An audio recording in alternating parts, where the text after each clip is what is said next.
Hello guys, സാന്ത്വനത്തിന്റെ പുത്തൻ promo വിശേഷങ്ങളിലേക്ക് എല്ലാ കൂട്ടുകാർക്കും സ്വാഗതം. അങ്ങനെ നമ്മുടെ പുതിയ പ്രൊമോ അല്ലേ, നമ്മുടെ മീനാക്ഷി ജോലിയും കഴിഞ്ഞ് വരുമ്പോൾ നമ്മുടെ ശ്രീദേവി അവിടെ നടന്ന ആ ഒരു സംഭവബഹുലമായ കാര്യങ്ങളൊക്കെ വിശദീകരിച്ച് പറഞ്ഞു കൊടുക്കുക കേട്ടോ.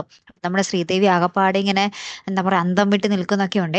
പിന്നീട് നമുക്ക് കാണുവാൻ സാധിച്ചത് നമ്മുടെ ബാലൻ ഡോക്ടറിനെ വിളിച്ച് ചോദിക്കുന്നുണ്ട്, ആ പയ്യൻ എപ്പോൾ ബോധം വരും, എന്നത്തേക്ക് ബോധം വരും എന്നൊക്കെ ഇങ്ങനെ അന്വേഷിക്കുന്നുണ്ട്. നമ്മുടെ ബാലന് മെയിനായിട്ടും അവന്റെ പേഴ്സിൽ എങ്ങനെ മിത്രയുടെ ഫോട്ടോ വന്നു എന്നറിയാൻ വേണ്ടിയുള്ള ഒരു കാത്തിരിപ്പിലാട്ടോ.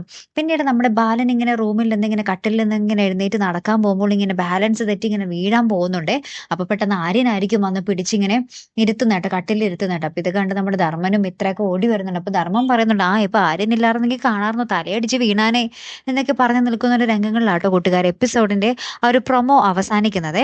അപ്പൊ നമുക്ക് നോക്കാം ഇനി എന്തൊക്കെയായിരിക്കും സംഭവിക്കാൻ പോകുന്നത്. ബാലൻ വൈകാതെ അറിയും നമ്മുടെ മിത്രയും മിഥുനുമായിട്ടുള്ള ഒരു പഴയ പ്രണയകഥയൊക്കെ. അപ്പൊ അതുവഴി നമ്മുടെ ആര്യന്റെയും മിത്രയുടെയും ആ ഒരു വിവാഹത്തിലെ തട്ടിപ്പും നമ്മുടെ ബാലൻ അറിയും അല്ലെ. നമുക്ക് നോക്കാം. അപ്പൊ അടുത്തൊരു വീഡിയോ വരുന്നത് വരയ്ക്കും ഗുഡ് ബൈ.